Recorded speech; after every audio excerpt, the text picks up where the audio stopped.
wondering why other people are successful is the refuge of losers. It's a loser occupation. It's a loser practice because you're wondering why other people are successful. To spend time wondering why someone is successful and hating, it doesn't do any good. It's like, what is that old expression that jealousy is, it's a poison that does the opposite of its intended, doesn't affect the other person at all, but it poisons yourself. Well, I figured out, there's something that I figured out personally, and that I try to relay this, and I try to be more clear and more concise the way I relay it. The way I look at it is that your mind, you have a certain amount of bandwidth.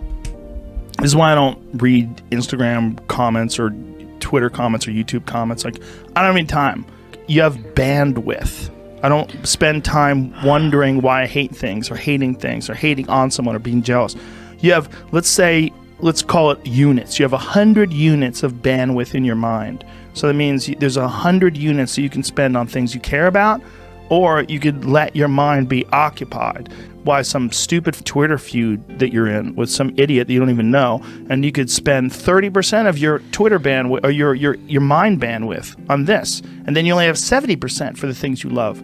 And then maybe you're involved in some relationship and you're arguing back and forth with them. Well, there's another 30% that's gone. Now you have 40% left. You have 40% for the things you love instead of 100%, because you're learning how to avoid the little road bumps and the ditches on the side of the road. So now all of a sudden it frees up your time and you realize, oh my God, there's so many funny things that I could talk about, and I have so much energy and I'm so healthy.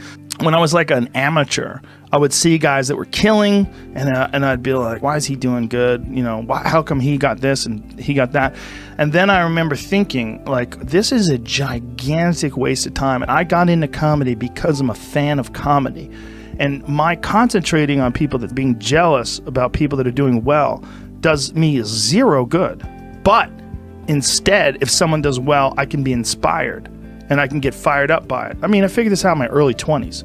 I was like, okay, this is I have a poor way of looking at it, because it's a martial arts thing. Because in martial arts, like, you can't be jealous of someone else's ability. You have to realize you might have to fight them someday. So by realizing that they're really good, you're forced to be objective about it, and you have to go to work. There's no positive benefit in underestimating someone. But I think one of the reasons why these people have this deep-seated anger and resentment is there's a bunch of people out there that have these lives that are deeply unsatisfying, because I think somehow or another, through momentum and through things falling into place the way they are, and people trying to fit their lives around the way these pieces have fallen into place, there are so many people that are working all day long doing something that is deeply unsatisfying and almost painful, soul-killing. They're stuck in traffic all day, and then they're stuck in a cubicle after that. They relish the time to take a shit in the bathroom and look at their phone. I mean, they literally do that. That's a highlight of someone's day. They get in traffic on the way home. They get home after that. They're watching television. They have deep debt. I think the revolution can be a revolution of action and ideas. And I think that there's a ton of people out there that are probably listening to this that would like to be able to do something else. If you make furniture for a living, and you feel a great satisfaction out of that, and you sell that furniture, look, man, making furniture feels good. If you can do that, you could cut those corners perfectly and sand everything down nice and stain it, and then it's done, and you get the satisfaction, and you sell it to someone, and that pays your bills. That is infinitely more satisfying than being stuck in some cubicle working for someone that you don't want to work for, talking to people in human resources, sitting down with your supervisor where they evaluate your job performance, and you're not really, you really need to be enthusiastic about this company. This company is your future. There's a lot of people out there that would way rather do something else, and I hope they understand that they can. And I think if people have a regular day job, if you could just find one thing that you do as a passion project and just keep building on it, just keep watering it, keep adding fertilizer, keep giving it attention, keep giving it focus, and you can escape. You can escape, and you can be self-serving. You could be okay. You're going to be okay. You just do something that's good. Stop saying it's saturated. If you're good, it'll stand out. This idea that, like, oh, it's easy for you to say. Everybody's got these stupid barriers they put in their own head. You got to resist those things, because they don't do you any good, and they certainly define the potential for your future in a negative way that's not self-serving, and it's not even real.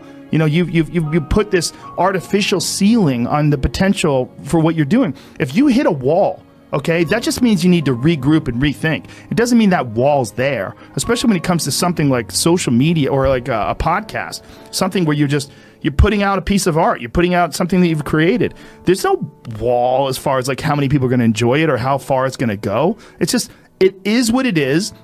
And if people don't like it, make it better. If they like it less, fix that. Figure out a way to do it. You can do that. And this idea that there's no way to get past the starting block today is just ludicrous. It's crazy. And it's just this poor thinking. And people that are trapped in bad situations, one of the problems is you feel like this is your future. You feel like you're fucked and you can't get out of that. There's no hope. There's no light at the end of the tunnel. There's no rainbow.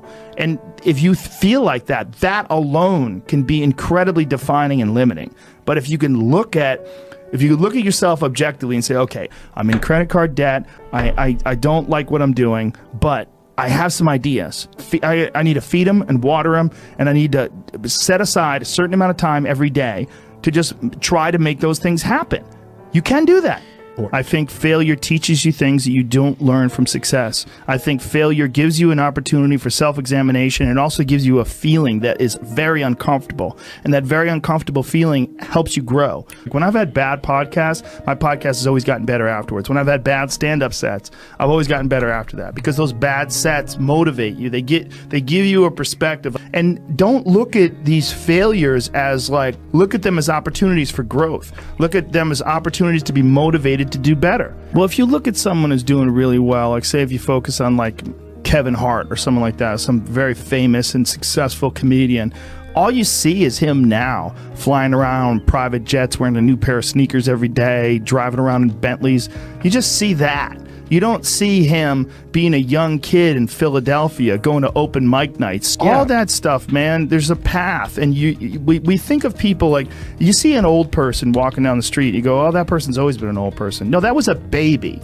That was a baby that became a 90-year-old man. There's a progression that you're not witness to. You don't see it. And that takes place in everything. It takes place in authors. It takes place in comedians and musicians.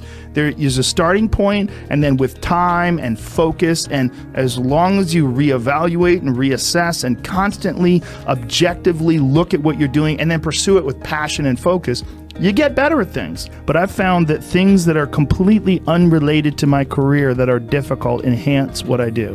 Running hills or archery, but that's just because one of the things that I do is just talk about things that I'm interested in. But they make my focus better because they're hard and because I'm not good at them. I had a conversation with my daughter yesterday about this, my 9-year-old. She was saying, school is so boring. I don't want to go to school tomorrow. She was laughing about it. I was picking her up from this class that she goes to. And I said, well, what's the most boring? She goes, it's all boring. She was being funny, right? Right. And I go, well, you like reading and you're really into reading. She goes, yeah, I do. I like it. But they make it boring. She goes, they make reading boring. And she goes, I go, but you like writing, right? You like writing? She goes, I like writing what I want to write about.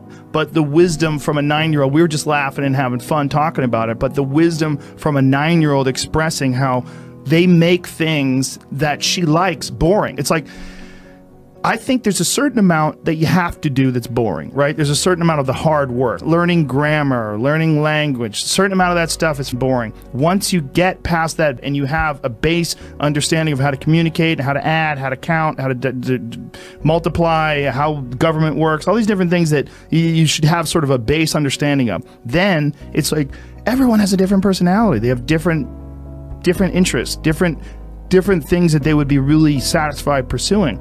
That's not encouraged. What's encouraged is go find a job because you need a job, because you're in debt, because you have credit cards, because you have student loans, because that's what everybody does. And so you do it too. That's what's wrong. What's wrong is that we don't give, it's like we let them figure it out on their own, and it takes forever. It took forever for me. The only thing that I had going for me was that I was crazy and that I had been spending most of my high school years fighting, so that I was already so far outside of anybody that I was so weird. I knew one thing: I couldn't work. like a regular job. Like I had to figure out something else because like there's the idea of it was literally the idea of being in an office was like torture.